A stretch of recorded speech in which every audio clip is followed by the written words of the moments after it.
Hello, my name is Elliot James Callahan, but everyone usually calls me Eli.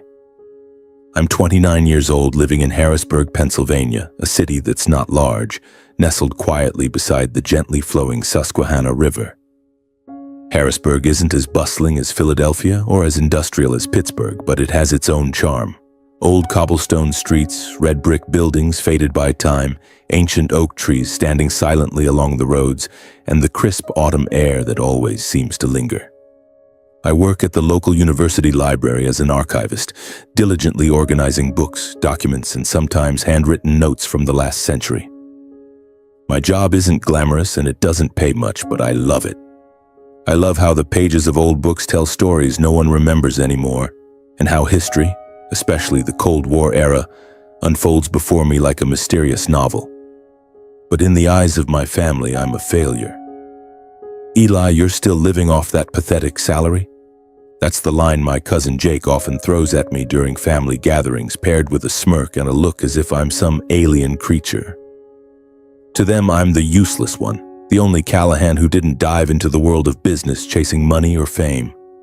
My father, Thomas Callahan, is a successful real estate entrepreneur running a company that's expanding across Harrisburg. My Uncle Dan, his younger brother, is his right-hand man, always showing up in expensive suits with a polished smile. They both live in a world of million-dollar deals, shiny cars, and lavish parties. And me? I'm just the 29-year-old guy in a worn-out sweater, driving an old car and preferring books over talk of stocks or real estate. My extended family is large and loud. Our family gatherings are held in opulent rooms, with sparkling chandeliers and expensive glasses of wine. My cousins, Jake, Emily, Sarah, are always bragging about their European vacations, designer watches, or new apartments in the city center. Meanwhile, I'm usually the quiet one in the corner, pouring water for everyone, clearing plates, or just listening to them talk without anyone bothering to ask me a single question. Eli, what do you even do in that library all day? Organize books, the job of the century, Emily once said, and the whole table erupted in laughter. I just smiled, nodded, and kept clearing the table. I've grown used to being pushed to the sidelines, but there's one place where I never feel like an outsider. My grandparents' old wooden house, tucked away in the suburbs near the Allegheny Forest.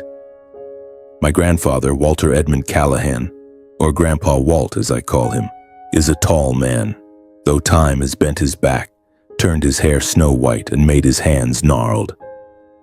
He always holds an old book or a cup of black coffee, dressed in a threadbare sweater and a faded cap, living in a house filled with the smell of damp wood and memories. My grandmother, Margaret, or Grandma Maggie, is the kindest woman I've ever known, with a warm smile and eyes that always shine with patience. She often sits beside Grandpa, knitting or brewing tea, and together they're like an old painting, quiet but full of life. My family doesn't pay much attention to my grandparents. To them, Grandpa is the poor old man stuck in the past, someone with nothing valuable except a crumbling wooden house and a few acres of land no one cares about. My father once said bluntly at a party, "The old man's got nothing to leave behind, don't expect anything." His whole life was just reading books and telling war stories. Uncle Dan smirked and added, "Such a waste of land. That place could fetch a few million if sold." Hearing that, my heart tightened.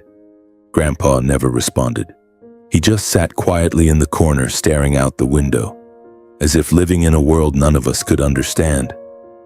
But to me, Grandpa is an entire world. Every weekend I drive my old car, bringing a box of pastries or some medicine, and visit them. I love sitting by the fireplace, listening to Grandpa tell stories of the past, tales of war, soldiers, and secrets he says are buried under the dust of time. His voice is low and deliberate, but every word he speaks seems to carve itself into my mind. He loves history, especially the Cold War, and I often bring him books about the CIA, KGB, or espionage operations I find in the library. "Eli, do you know," he once said, his eyes lighting up, "this world is full of secrets. Some people live their entire lives and no one knows what they did to change history."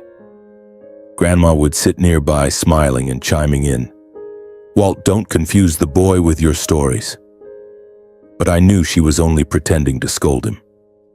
She loved the way he told stories, and so did I. Those afternoons in that old wooden house with the crackling firewood and the faint smell of baked goods made me feel like I belonged.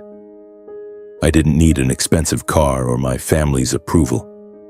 I just needed Grandpa to be healthy, Grandma to keep smiling, and their warm stories on those cold winter days. Not everyone in my family treats me coldly, though. My mother, Susan, is the only one who never mocks me. She's a quiet woman with light brown hair always tied up in a bun and sad eyes. In the Callahan family, she's like a shadow, always overshadowed by my father and Uncle Dan. She never argues with Dad or speaks up when the family ridicules me, but I know she loves me. Sometimes, when it's just the two of us, she holds my hand and says, "Eli, you don't have to be like them, you just have to be yourself." In those moments, I feel like she's trying to protect me from a world she herself can't escape. Life went on like that until one late autumn evening when everything began to change. It was freezing that night, and I visited my grandparents as usual. Grandpa was sitting by the fireplace holding an old book, but his eyes were different. He looked at me not with his usual smile, but with a deep, searching gaze, as if he were trying to read my thoughts. Grandma had gone to bed early, leaving just the two of us in the room with the crackling fire. "Eli," he suddenly said, his voice low and serious, "if there's a secret that could change the way you see this entire family, would you want to know?" I looked up, surprised. Grandpa often told stories, but he'd never said anything this serious before. I laughed, trying to lighten the mood. "Grandpa, are you telling spy stories again? I know you love that stuff." But he didn't smile. His eyes under the flickering firelight gleamed strangely, as if he were looking through me to a place I couldn't see. "I'm not joking, Eli," he said, his voice soft but firm. "There are things I've kept hidden my whole life. But maybe the time for you to know everything is coming." A chill ran down my spine, not from the autumn cold, but from his voice. I wanted to ask more, but he just shook his head and placed a hand on my shoulder. "You're the only one I trust, Eli. Remember that." That night, as I drove home, I couldn't stop thinking about his words. A secret? Something that could change how I see the family? I told myself he was just getting old, maybe talking nonsense. But deep down, I knew Grandpa never said anything without a reason. And that look in his eyes, it wasn't the look of a confused old man. It was the look of someone preparing to entrust something monumental. Autumn in Harrisburg passed quickly, with golden leaves blanketing the narrow roads leading to my grandparents' house. But along with the season, my grandfather's health began to decline. One day when I arrived, I found him sitting by the fireplace, breathing heavily, his face paler than usual. My grandmother, with her silver hair neatly tied back and her trembling hands, was brewing a cup of tea for him.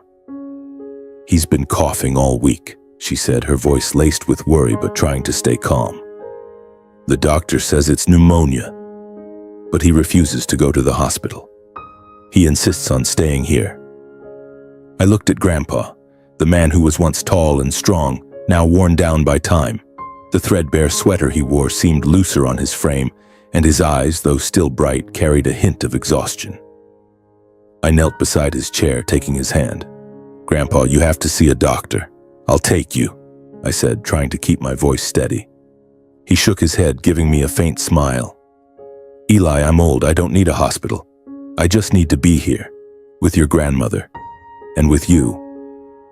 He squeezed my hand lightly, and I felt the warmth of his gnarled hand, though it had grown much weaker.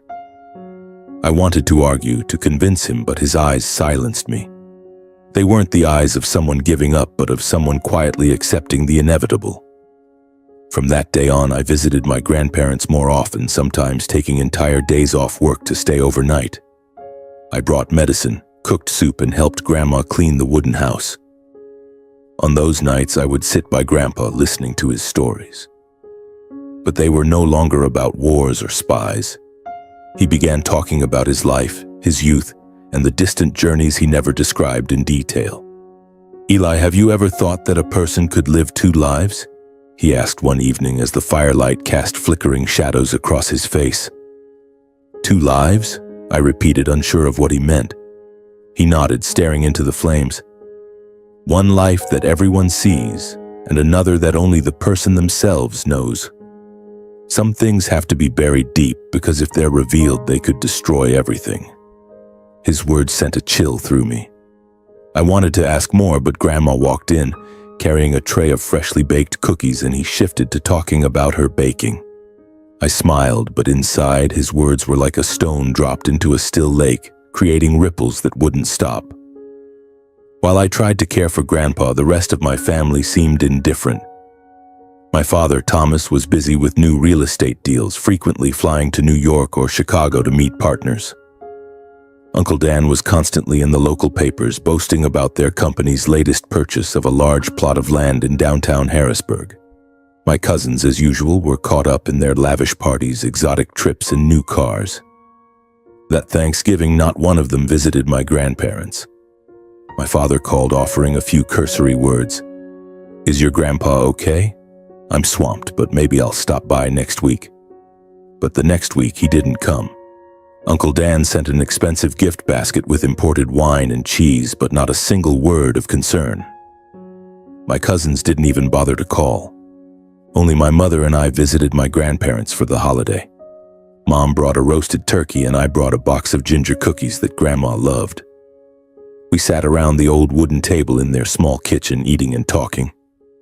Grandpa coughed more than usual, but he still managed to smile and tell stories about Thanksgivings when Dad and Uncle Dan were kids. Back then, those two boys would fight over the biggest slice of pumpkin pie, he said, his eyes distant. I looked at Mom, who gave a sad smile. I knew she felt the loneliness of my grandparents too, but she said nothing. My mother was always like that, as if she'd learned to accept her place in the Callahan family. In the months that followed, Grandpa's health grew worse. The pneumonia didn't improve, and the doctor warned that he might not make it through the winter.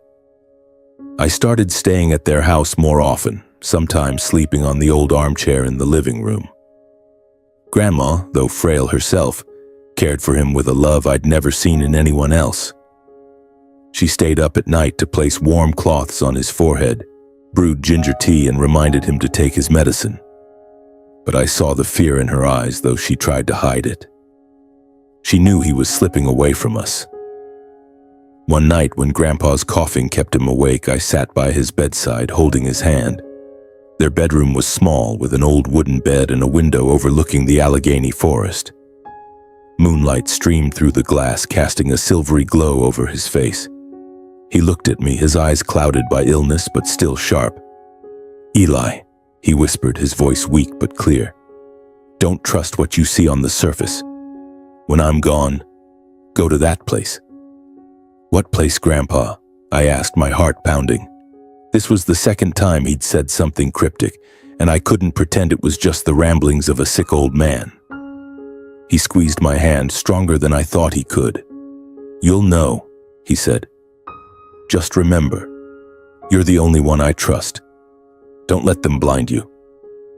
I wanted to press him further, but he broke into a long coughing fit, and Grandma hurried in with a glass of warm water. She looked at me, her eyes saying, "Don't push him." I nodded, but inside his words were like a small flame, smoldering and impossible to extinguish. In the days that followed, I began noticing small details I hadn't before. Once, while helping Grandma clean, I spotted an old wooden box in the corner of the living room, locked with a small padlock. "What's this, Grandma?" I asked. She only smiled and shook her head.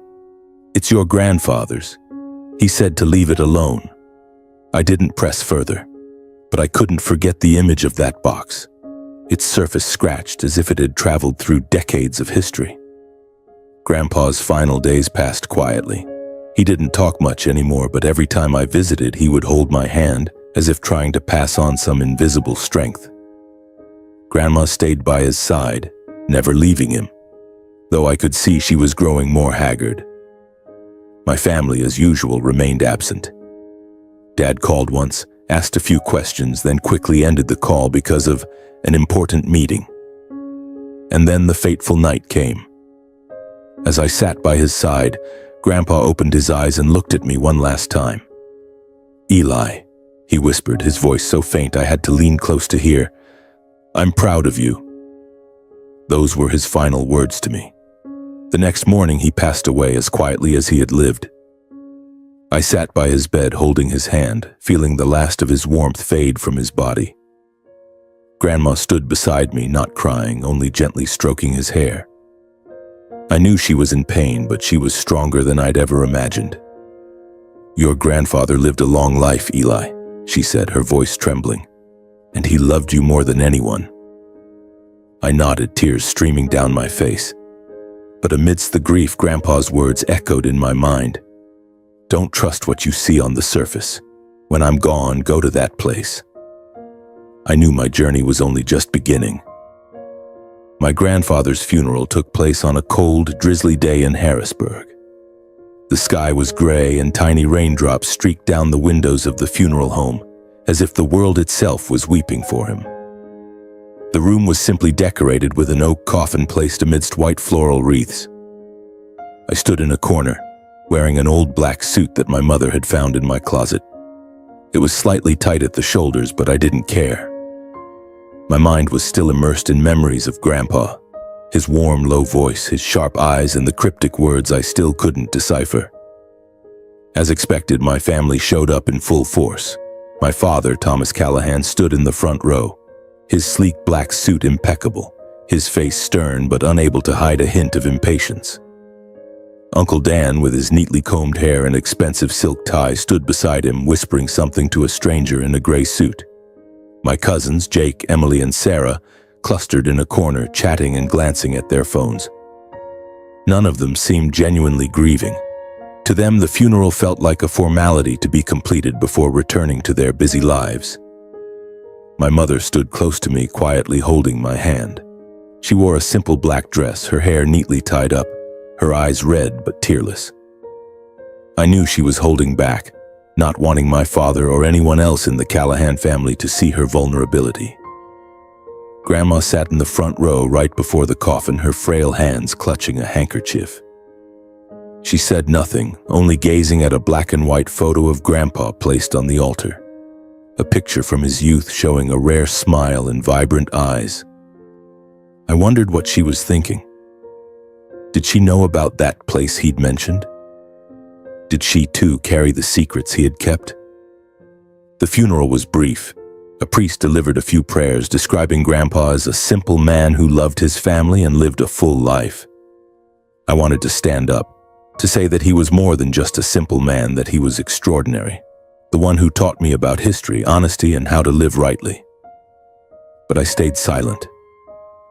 I knew in this room no one truly cared about Grandpa the way I did. After the service, the family moved to an upscale restaurant in downtown Harrisburg for the reception. I didn't want to go, but my mother convinced me. "Eli, you have to be there for Grandpa," she said. I nodded, though all I wanted was to return to the wooden house, sit by the fireplace, and remember the afternoons when he told me stories. The restaurant, chosen by my father, had glass walls overlooking the Susquehanna River and tables draped in white silk. People laughed, clinked glasses of wine, and talked about work, real estate, or upcoming vacation plans. No one mentioned Grandpa except for a few perfunctory remarks. He passed peacefully, didn't he? Or he was old, it was his time. I sat at the end of the table, quietly eating cold soup, listening to conversations I didn't belong to. Jake, my cousin, was bragging about his new Tesla, while Emily showed off a designer handbag from Paris.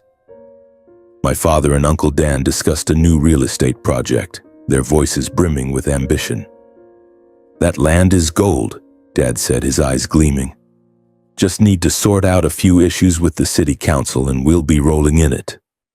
Uncle Dan nodded, smirking. I looked at them, wondering if they truly knew how Grandpa had lived, what he thought, or what he'd left behind. Grandma didn't come to the restaurant. She said she wanted to stay at the funeral home for a while before returning to the wooden house. I wanted to stay with her, but Mom insisted I go with the family. "She needs time alone, Eli," she said. I understood, but I couldn't shake the vast emptiness in my heart. Grandpa was gone, and I felt like I was losing a part of myself. A few days after the funeral, Grandpa's lawyer, Harold Steinberg, contacted the family to announce the reading of the will. Steinberg was a middle-aged man, tall and thin, with salt and pepper hair and silver-rimmed glasses. He had a stern demeanor, his voice low and deliberate, as if every word was carefully chosen. The reading took place in his law office in downtown Harrisburg, a small but elegant room with wooden bookshelves filled with documents and a large table in the center. The entire family gathered, this time not with the somber air of a funeral, but with an almost greedy anticipation. My father sat at the head of the table, hands clasped, his gaze sharp. Uncle Dan sat beside him, constantly checking his watch as if he had more important things to do. Jake, Emily, and Sarah whispered to each other, giggling as if waiting to open Christmas presents. My mother sat next to me, silent as always, her hands clasped tightly in her lap. Grandma wasn't there. She said she didn't want to hear the will, that she trusted Grandpa had done what was right. I sat at the corner of the table, feeling more out of place than ever. I didn't expect anything from the will. I knew Grandpa wasn't wealthy, at least not in the way my family defined wealth. The wooden house, a few acres of land in the suburbs, and his old books, that's all I thought he had. But deep down I hoped he'd left me something, not money, but a sign, an answer to the cryptic words he'd spoken. Steinberg began reading the will, his voice steady and clear. Grandpa divided his assets into small portions for his children and grandchildren, a bit of savings for Dad, Uncle Dan, and other relatives, a few keepsakes for my cousins. No one in the room seemed satisfied. "That's it," Jake muttered, loud enough for me to hear. Emily crossed her arms, pouting. My father frowned, and Uncle Dan shook his head as if they'd expected some hidden treasure.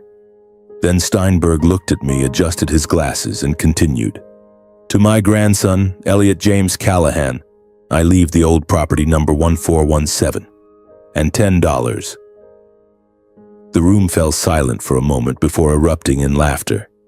Jake was the first to burst out, pointing at me. "Old property number 1417? What's that, a pile of moldy books?"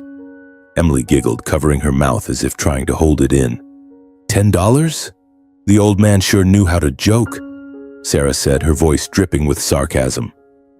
My father didn't laugh, but his eyes held a look of contempt as if he thought I was a joke. Uncle Dan smirked, muttering something to Dad that I couldn't hear. I sat there, feeling the ground beneath me give way. I didn't care about money, but I couldn't understand why Grandpa would leave me something so seemingly meaningless. Old property number 1417? $10? I looked at Steinberg, hoping for an explanation, but he only nodded at me, his expression stern but revealing nothing more. "That's it?" my father asked, his voice cold. "Nothing else?" Steinberg shook his head. "That's the entirety of the will. If there are no questions, I'll conclude the meeting." The family stood, the sound of chairs scraping against the wooden floor grating in my ears. Jake clapped me on the shoulder, laughing loudly. "Congrats, Eli, now you're the proud owner of $10 and a pile of junk." Emily and Sarah laughed along, while my father gave me a single glance before leaving with Uncle Dan. My mother squeezed my hand under the table but said nothing. I left the law office feeling empty. The rain still fell outside, soaking my coat as I stepped onto the street. I wasn't angry at Grandpa, I could never be angry with him. But I was confused, disappointed, and above all, I felt like I'd missed something crucial. His words, "Don't trust what you see on the surface," echoed in my mind like a puzzle without an answer. That evening, I drove to my grandparents' wooden house. Grandma was sitting by the fireplace knitting, the firelight casting patches of light and shadow on her face. She looked at me, offering a faint smile. "Eli, why are you here so late?" I sat down beside her and recounted the will reading, my voice heavy. "I don't care about money, Grandma. But why would he leave me something so meaningless? Old property number 1417? $10? I don't understand." She stopped knitting, placing her frail hands on mine. "Eli," she said, her voice soft but firm, "your grandfather never did anything without a reason. If he chose you, there's a purpose." She stood, went to the bedroom, and returned with a small tarnished brass key. She placed it in my hand. "Your grandfather once said the answers are there. Go to the old house, Eli. You'll find what he wanted you to know." I looked at the key, the cold metal sending a chill through my palm. My heart beat faster. "The old house?" I asked. "You mean property number 1417? She nodded, her eyes holding a secret she couldn't voice. "You'll know when you get there," she said, echoing Grandpa's words. "Trust him, Eli, and trust yourself." I left the wooden house that night, the key heavy in my pocket. The rain had stopped, but the cold wind still rustled through the oak trees, whispering something I couldn't yet understand. I knew I couldn't stop. Grandpa had left me a puzzle, and I had to find the solution. The days following the reading of the will left me feeling like a ghost. My job at the Harrisburg University Library, where I once found peace among old books, now only made me restless. I sorted documents, entered data, and answered students' questions. But my mind kept drifting back to the brass key Grandma had given me and the strange $10 bill in my wallet. I had turned that bill over dozens of times, staring at Benjamin Franklin's face, examining every detail. But it was just an old, slightly crumpled piece of currency with nothing remarkable about it. Or was there? Grandma's words echoed in my head. "Your grandfather never did anything without a reason. The answers are there, but where was there? And what was old property number 1417? That weekend, I decided to dig deeper. I called Grandma, asking if she knew anything about old property number 1417. She was silent for a moment before speaking softly. "Eli, your grandfather once mentioned a place. An old house in the suburbs near the old road leading to the river. He said it was where he kept important things. Try looking there. Maybe 1417 is connected to that." I hung up and started searching online for addresses in Harrisburg related to the number 1417. After a few hours, I found an old listing. 1417 Old River Road, a remote road in the suburbs near the Susquehanna River. There was no information about the house, only that it had been abandoned for years. A jolt of electricity ran through me. Could this be the place Grandpa had mentioned? I stuffed the $10 bill and the key into my pocket, grabbed my backpack, and drove out of the city. Old River Road was winding, covered in dry leaves and overgrown weeds.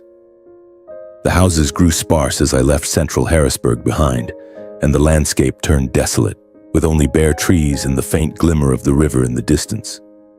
When I reached 1417, I could hardly believe my eyes. Before me stood a dilapidated wooden house, looking as though it had been abandoned for decades. The roof sagged on one side, the windows were shattered, and the wooden walls were peeling, revealing cracks like scars. Weeds grew knee-high, and a rusted "No Trespassing" sign hung loosely by the gate. I parked the car, a chill running down my spine. I stepped over the gate, carefully avoiding rotted boards on the path. A cold wind blew through, carrying the damp smell of earth and an eerie silence. I tried the brass key in the front door, but it didn't fit.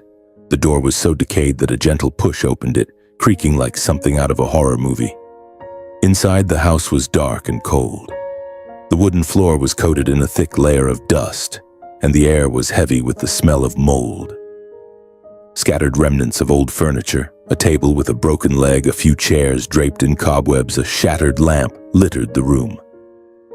I turned on my phone's flashlight, illuminating every corner. The house was small, with a living room, a tiny kitchen, and a hallway leading to 2 bedrooms.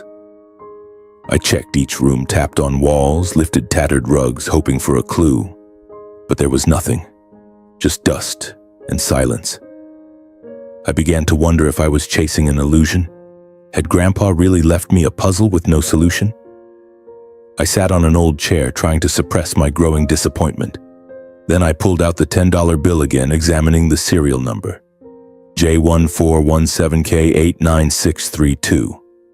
The number 1417 had led me here, but what about the rest? After nearly an hour, just as I was about to give up and leave, my heel caught on a floorboard near the fireplace, producing a strange hollow sound.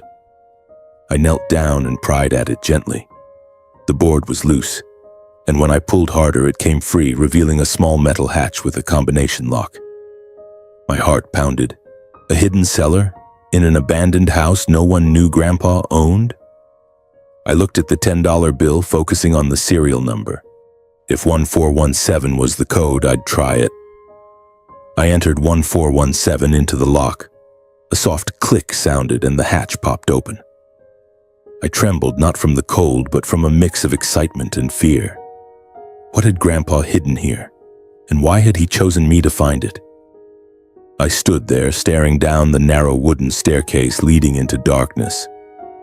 The light from my phone's flashlight illuminated only the first few steps, while below was a pitch-black void, as if it were swallowing everything. The air rising from the cellar was cold and damp, carrying the scent of old earth and rusted metal. I took a deep breath, trying to steady myself. "Grandpa, what do you want me to do here?" I whispered, as if he were still somewhere guiding me. There was no answer, only the whistle of wind through the hatch like a warning. I descended carefully, each step creaking under my weight on the rotted wood. Every step felt like it was pulling me deeper into a secret I wasn't ready to face. When I reached the bottom, I swept my flashlight around. The cellar was small, no larger than a storage room with stained concrete walls and an old wooden table in the center. On the table sat a small safe with a combination lock, a metal box without a lock, and a stack of dusty documents. An old oil lamp hung on the wall, but I didn't dare light it, fearing the stale air would make things worse. I approached the table, my heart pounding so hard I could hear the blood rushing in my ears. I tried entering 1417 into the safe, hoping the code from the $10 bill would work again. The lock didn't budge. I glanced at the bill again, the serial number J1417K89632 clear under the light. I tried the remaining digits, entering 8963. A sharp click sounded and the safe opened. I could barely breathe. Grandpa had planned everything, step by step, leading me here. Inside the safe was a thick bundle of documents tied with a leather cord, a black leather-bound notebook, and a small silver USB drive. I picked up the notebook first, flipping through its pages. Grandpa's handwriting, firm and neat, recorded names, dates, locations, and strange symbols I couldn't decipher. There were communication diagrams, maps of Eastern Europe with marked points, and notes about operations with names like Blue Horizon and Shadow Relay. One page read clearly: Berlin, December 3rd, 1978. Met K at rendezvous. Defection successful. I turned the page and found a black and white photo taped inside, showing a younger Grandpa in a suit, standing beside a stranger in a military uniform. A handwritten caption below read, Operation Blue Horizon, CIA. CIA. The word sent a chill through me. I shook my head, trying to process it. Grandpa Walt, the man in a threadbare sweater sitting by the fireplace telling history stories, was a spy, a character from the espionage tales he used to share with me. I couldn't believe it, but these pages written in his hand couldn't be fake. I moved to the bundle of documents. Inside were contracts stamped with government seals, some declassified, titled Strategic Coordinator for European Operations, 1974 to 1988. Grandpa's name, Walter Edmund Callahan, was printed clearly, along with details of operations in East Germany, Poland, and Hungary. One document stated, W.E. Callahan, codename Falcon, responsible for coordinating a network of operatives in Eastern Europe. My head spun. Grandpa wasn't just a history enthusiast. He was part of history, a man behind covert operations, defections, and schemes that shaped the world. But what stunned me most was the small metal box beside the safe. I opened it to find another thinner file and a small hard drive labeled WEC Personal. The file was titled Thomas Callahan and Daniel Callahan. My heart stopped. My father and Uncle Dan. I flipped through it quickly, finding copies of invoices, contracts, and Grandpa's handwritten notes. One page read, TC and DC suspected money laundering through Bright Future Charity, 2018 to 2023. Another listed real estate transactions with mismatched figures accompanied by a note, links to state officials, fraudulent contracts. There were even copies of emails between Dad and Uncle Dan discussing a plan to transfer funds through offshore accounts. I sank to the cellar floor, my hands trembling. Grandpa had been watching Dad and Uncle Dan. He knew they were doing something wrong. I kept flipping and found a carefully folded handwritten letter in Grandpa's script. I opened it and read each line. Eli, if you're reading this letter, it means you found the seller. I'm sorry for placing this burden on your shoulders, but you're the only one I trust. I've lived two lives, one as the man the family knew and one the world could never know. But the most painful thing isn't the secrets I kept from the war, but what I discovered about my two sons. I've been watching Thomas and Daniel for years, ever since I suspected their company was involved in shady activities. I found evidence of money laundering, collusion with officials, and a fake charity to hide illegal profits. I wrote a report intending to send it to the authorities, but I couldn't. They're my sons, Eli. I didn't want them in prison, didn't want the family torn apart. But I also couldn't let their crimes continue. I leave this decision to you. On the hard drive, you'll find a video I recorded explaining everything. If you think they still have a chance to turn back, give them that chance. But if they choose the wrong path, do the right thing, Eli. Be strong, as I've always believed you could be. I'm proud of you. Grandpa Walt. Tears fell onto the paper, smudging a corner of the ink. Grandpa had carried this burden alone his entire life. He knew my father and uncle had gone astray, but he couldn't bring himself to destroy them. Instead, he passed it to me. A burden, but also a trust. I wiped my tears and picked up the hard drive. I needed to watch that video to hear Grandpa's voice explain it all. As I climbed the stairs, I felt like I was no longer the Eli from a few hours ago. This cellar had changed everything. Grandpa wasn't just a simple man, he was a spy, a silent hero, and he knew about my father's and uncle's crimes. But he was also a father unable to destroy his own sons. And now he'd entrusted that responsibility to me. I left the abandoned house at 1417 Old River Road in the dark, my backpack heavy on my shoulders. The letter, notebook, and hard drive from Grandpa were tucked inside, but they felt like stones pressing against my chest. Even so, I needed to verify what I had found. I needed someone who understood history, the Cold War, to help me comprehend who Grandpa truly was. The next morning, I drove to the university library where I worked. I knew one person who could help, Dr. Leonard Brooks, a history professor specializing in the Cold War. He was a man in his 60s with disheveled silver hair and round glasses that always slid down his nose. I had met him a few times when he came to the library for research materials, and we had talked about espionage operations, the KGB, the CIA, and the secrets of the 20th century. If anyone could make sense of the documents from the cellar, it was Dr. Brooks.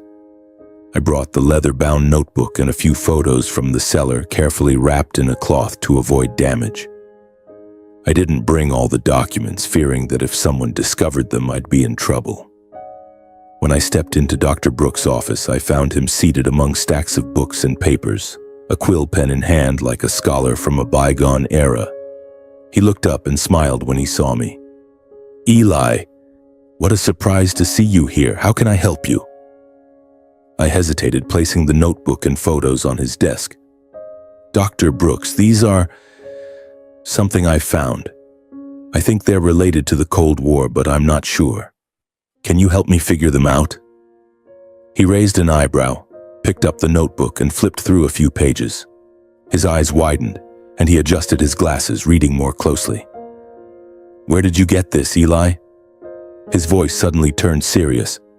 I told a condensed version of the truth, that I found it among my grandfather's belongings, that he loved history and might have been involved in something significant. I didn't mention the CIA or my father and uncle, only sharing enough to avoid suspicion. Dr. Brooks continued flipping through the notebook, pausing at a page with coded symbols and communication diagrams. "This is standard CIA cipher," he murmured, almost to himself. He picked up a photo, the one of Grandpa in Berlin in 1978, and froze. "Do you realize what you're holding, Eli? These ciphers, the way the notes are structured, the diagrams. This isn't ordinary documentation. This is government-level material, the kind only someone with high clearance would have access to." I swallowed hard, my heart racing. "What do you mean?" He looked at me, his gaze sharp. "If these belonged to your grandfather, Walter Callahan, then he wasn't just a history enthusiast. He could have been a major figure, very major, in intelligence operations. There's a note here," he pointed to the photo, "about a covert operative who disappeared in 1978. If your grandfather was involved in this, he could have been a coordinator or even a regional commander." My head spun. What Dr. Brooks said aligned with the documents in the cellar: strategic coordinator for European operations. But hearing it from someone else, an expert, made it feel more real, more terrifying. "Are you sure?" I asked, my voice trembling. Dr. Brooks nodded, flipping through more pages. "These ciphers are internal CIA communication codes used in covert operations. And this photo," he pointed to a group shot in a meeting room, "mentions Operation Blue Horizon. I've read about that operation. If your grandfather was Falcon, as the documents suggest, he didn't just participate. He could have been running an entire CIA network." I sank into a chair, feeling as though the air had been sucked out of the room. Grandpa, the man in a worn sweater telling stories by the fireplace, was a CIA commander? I remembered the afternoons when he spoke about the Cold War, his eyes lighting up as he described nameless spies. It turned out he wasn't just telling stories. He was reliving his own memories. "Can you check further?" I asked. "I mean, to confirm this is real?" Dr. Brooks nodded. "I have a contact at the National Archives. They have declassified records on Cold War operations. I can send them some details from this notebook, without mentioning you or your grandfather, to verify. But Eli, you need to understand that if this is real, you're holding something that could cause serious trouble. Even declassified documents like these can attract unwanted attention." I nodded, unease rising within me. "I understand. But I need to know the truth. Grandpa trusted me, and I have to find out why." Dr. Brooks agreed, promising to contact his friend and get back to me in a few days. He handed me the notebook and photos, urging me to keep them safe. "Don't let anyone know you have these, Eli," he said, his tone grave. "Not everyone will be happy you possess them." On the drive home, I couldn't stop thinking about what Dr. Brooks had said.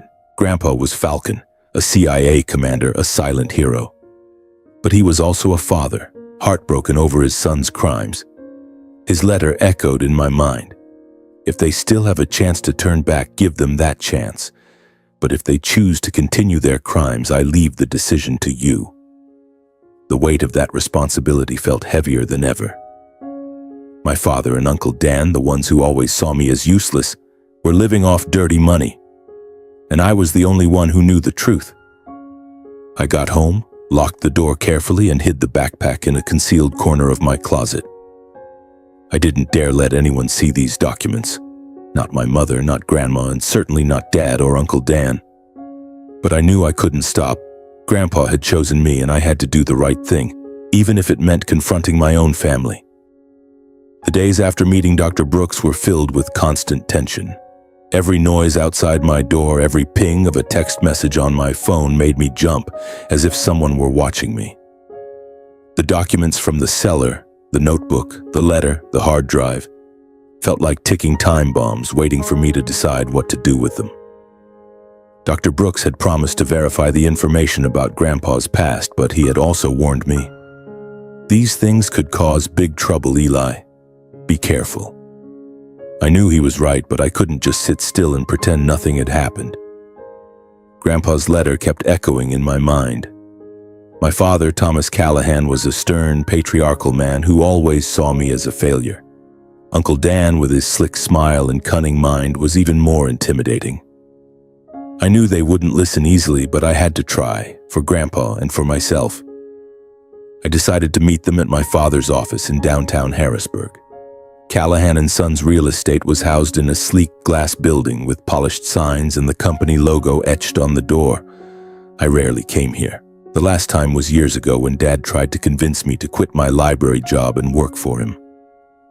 I arrived at the office on a rainy afternoon carrying copies of a few documents from the cellar, just enough to prove I knew the truth, but not everything. I didn't want them to know about the hard drive or Grandpa's video. Not yet. When I entered the meeting room, I saw Dad seated at the head of the table reviewing a stack of papers. Uncle Dan stood by the window, phone pressed to his ear, his voice smooth as he persuaded someone. Both looked up as I walked in, and I immediately felt the cold weight of Dad's stare. "Eli? What are you doing here?" Dad asked, his tone barely concealing irritation. "Don't you know to call first?" I took a deep breath, trying to stay calm. "I need to talk to you and Uncle Dan about the company and about Grandpa." Uncle Dan hung up his phone, smirking. "Grandpa? Why are you bringing up the old man now? He left you $10, didn't he?" He laughed loudly as if it were a joke. I didn't return his smile. I placed the documents on the table, opening to the first page, a copy of an invoice from the Bright Future charity with mismatched figures accompanied by Grandpa's handwritten note. "Suspected money laundering, 2020. "I found some things among Grandpa's belongings," I said, my voice steady but firm. "These show that your company is doing something wrong. Money laundering, fraudulent contracts with state officials, a fake charity." The room fell silent. Dad stared at the document, his face darkening. Uncle Dan stepped forward, grabbed the paper, skimmed it, and tossed it back onto the table. "What the hell are you talking about, Eli?" he growled, his voice thick with anger.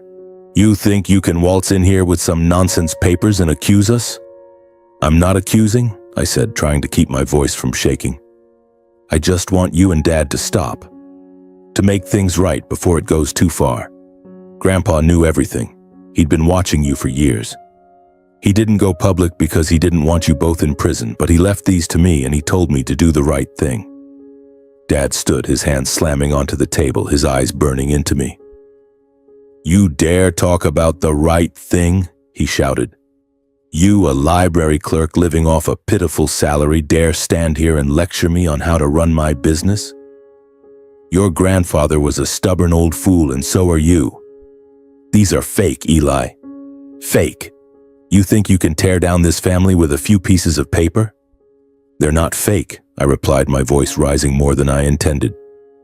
"I have proof, Dad. Invoices, emails, transactions, and more. I just want you and Uncle Dan to stop, to dissolve the fake charity, to return what doesn't belong to you. I don't want to take this public." Uncle Dan sneered, stepping closer to me. "You're threatening us, Eli? Who do you think you are? Some kid with a few papers and a hero complex? I'll sue you for defamation. I'll make sure you lose everything, your job, your reputation, everything." I felt the blood rush to my head, but I stood my ground. "I'm not trying to be a hero," I said. "I'm just doing what Grandpa believed I could. He gave me a chance to talk to you first. But if you and Dad don't listen, I won't stop." Dad stepped toward me, pointing a finger in my face. "You dare?" he roared. "Do you know what this would do? It would destroy this family, destroy the company Dan and I built from nothing. Stop this nonsense." I looked straight into his eyes, feeling for the first time in my life that I wasn't small before him. "If you and Uncle Dan won't change, I'll have no choice but to expose the truth to the public," I said. Uncle Dan laughed loudly, but the sound didn't hide the tension in his eyes. "You're crazy, Eli, completely crazy. You think you can take us on? We have money, connections, power. You're just a nobody." I didn't respond. I gathered the documents, stuffed them back into my backpack, and left the office. As I stepped outside, the rain soaked my coat. I heard Dad shouting something from inside, but I didn't turn back. I had given them a chance, just as Grandpa wanted, but deep down I knew they wouldn't stop. And I also knew that my next step would change everything. I drove home through the rain, my mind flooded with the scornful words and shouts of my father and Uncle Dan. I had hoped they would listen, admit their mistakes and stop, but I was wrong. Not only did they refuse, but they threatened me, treating me like a threat to be eliminated. But they didn't know that I had seen too much, understood too much, and I carried Grandpa's promise. Do the right thing. When I got back to my apartment, I sat at the table staring at the backpack containing the documents, the hard drive, and Grandpa's letter. I pulled out the photo of him in Berlin in 1978, gazing at his sharp eyes. He had lived a life full of secrets and responsibilities, but he never turned his back on the truth. I knew I couldn't do otherwise, yet deciding to expose the truth wasn't easy. I wasn't just facing my father and Uncle Dan, but the entire Callahan family. The ones who always saw me as an outsider. They would turn against me, despise me, but I had no other choice. I opened my laptop, plugged in the hard drive, and watched Grandpa's video again. His warm, steady voice felt like it was speaking directly to me. If they choose the wrong path, do the right thing, Eli. I trust you. I wiped away tears, picked up my phone, and called Harold Steinberg, the lawyer who had read Grandpa's will after his passing. Eli? Steinberg's voice came through the phone, calm as always. What's going on? I need to meet you, I said. I found some things from Grandpa, important things. I need your help to get them to the right people. Steinberg was silent for a moment, then replied, All right. Meet me at my office tomorrow morning. The next morning, I went to Steinberg's office, bringing all the documents, the hard drive, and the notebook. I told him everything, the cellar, Grandpa's CIA past, and the evidence against my father and Uncle Dan. He listened, nodded, and reviewed the documents with absolute focus. Are you sure you want to do this, Eli? He asked, his gaze stern. If you hand these over to the press and the Department of Justice, there's no turning back. Your family won't forgive you. I nodded, though my heart felt heavy. I know. But Grandpa trusted me. I have to do the right thing. Steinberg agreed, promising to contact a trusted investigative reporter and forward the documents to the Department of Justice. You've done the right thing, Eli, he said. But brace yourself. A storm is coming. A week later, everything exploded. The first article appeared in the Harrisburg Times, headlined, Callahan and Sons Real Estate Accused of Money Laundering and Fraud.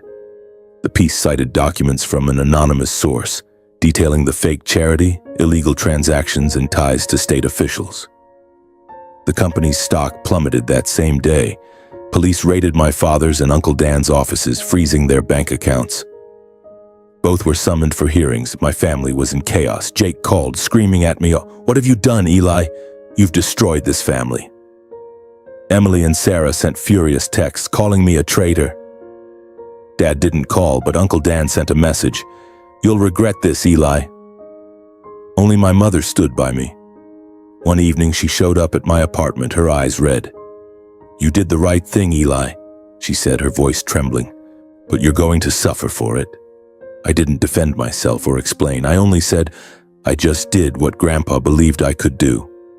Mom nodded, hugged me, and left. I knew she was caught in the middle between me and Dad, between love and loyalty. The family turned their backs on me. Aunts, uncles, and cousins cut off contact. I became the enemy in their eyes, the one who dismantled the Callahan empire. But I didn't regret it. Every time I looked at Grandpa's photo, I felt him beside me, smiling. The weeks following the article's publication engulfed Harrisburg in a media storm.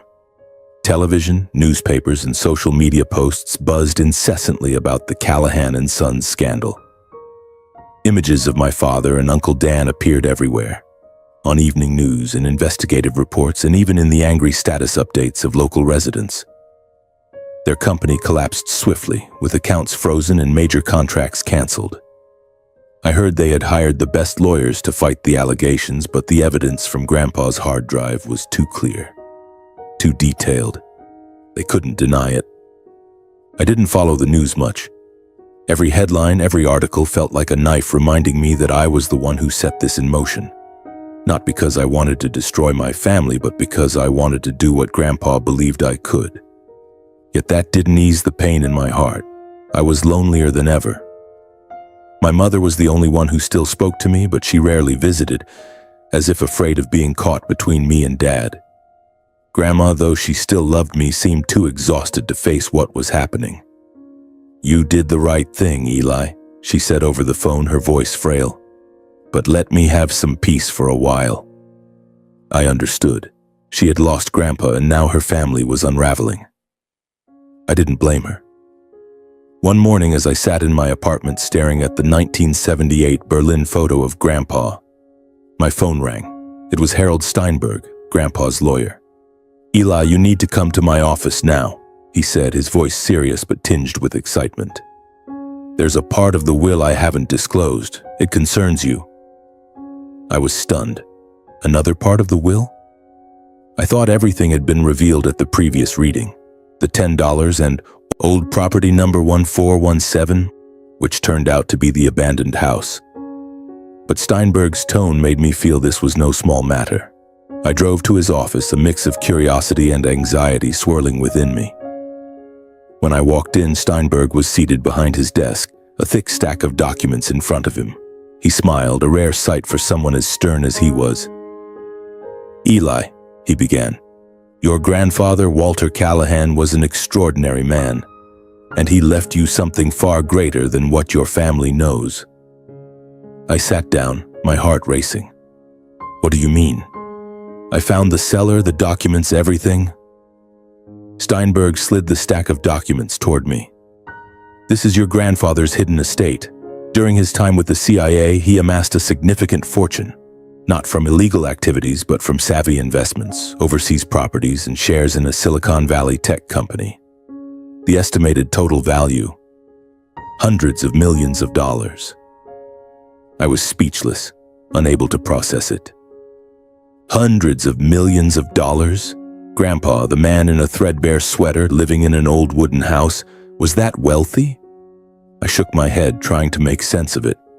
But why didn't he tell anyone? Why did he live like that? Steinberg gave a sad smile. "Your grandfather didn't care about money, Eli. He chose to live simply because that's who he was. But he wanted this fortune to be used for good. And he left it all to you, with one condition." "What condition?" I asked, my voice trembling. Steinberg opened a page in the documents and read aloud. "The entire estate is to be transferred to Elliot James Callahan, on the condition that he uses a portion to establish an educational fund for underprivileged children, a dream Walter Callahan never had the chance to fulfill. The remainder is for Elliot to use freely, but in accordance with the conscience and values his grandfather believed in." Tears welled up in my eyes. Grandpa hadn't just left money. He'd left a mission, a true legacy, not just for me, but for people he'd never met. I remembered the afternoons when he spoke about the importance of education, how he wanted every child to have a chance to learn. It wasn't just talk. It was his lifelong plan. I wiped my tears and looked at Steinberg. "I understand, sir," I said, my voice choked. "I'll do what Grandpa wanted." Steinberg nodded, placing a hand on my shoulder. "You're a good man, Eli. Your grandfather knew that. And I believe you'll use this fortune wisely." I left the office, my mind reeling with numbers and new responsibilities, but more than that, I felt a deeper connection to Grandpa. He wasn't just a spy, a silent hero. He was a man with a vision, someone who wanted to leave the world better than he found it, and he had trusted me to carry on that dream. In the months that followed, I began fulfilling Grandpa's wishes. I established the Walter Callahan Education Fund for underprivileged children in Harrisburg and surrounding areas. I hired a team of experts to manage the fund, ensuring every dollar went toward building schools, providing scholarships, and supporting kids who otherwise wouldn't have a chance. But I wanted to do more. I wanted the world to know about Grandpa, not just as Walter Callahan, the simple man in the wooden house, but as Falcon, the silent hero of the Cold War. I used part of the estate to purchase a small building in downtown Harrisburg, transforming it into an exhibit called The Secret History of a Great Citizen. I displayed declassified documents from the cellar, photos of Grandpa in Berlin, and a replica of his notebook. I didn't reveal sensitive details, but it was enough to show people how extraordinary his life had been. The exhibit was free to the public, and every day I saw students, scholars, and locals visit, reading about Grandpa and marveling at his story. A year later, I took Grandma for a walk in the park near the exhibit. She had aged noticeably, but her eyes lit up when she saw Grandpa's name on the large sign. "Your grandfather would be proud of you, Eli," she said, squeezing my hand. I smiled, feeling as though Grandpa was with us, watching from somewhere. My family never forgave me. Jake, Emily, Sarah, and other relatives never reached out again. Dad and Uncle Dan faced hearings, and though they hadn't been convicted yet, Callahan and Sons had completely collapsed. Mom stayed in touch, but she rarely spoke about Dad. I knew she was hurting, but she respected my choice. Standing in front of the exhibit one autumn afternoon, I reflected on my journey. I had lost my family, but I had found a greater purpose. Grandpa taught me that the truth, however painful, is worth fighting for. His legacy wasn't just money or secrets. It was trust, integrity, and hope for a better world. I left this message not just for those visiting the exhibit, but for myself. Live true to your conscience, even if the world turns its back on you. The truth may be buried, but it will always find a way to rise. That was the greatest lesson Grandpa left me, and I will live by it every day.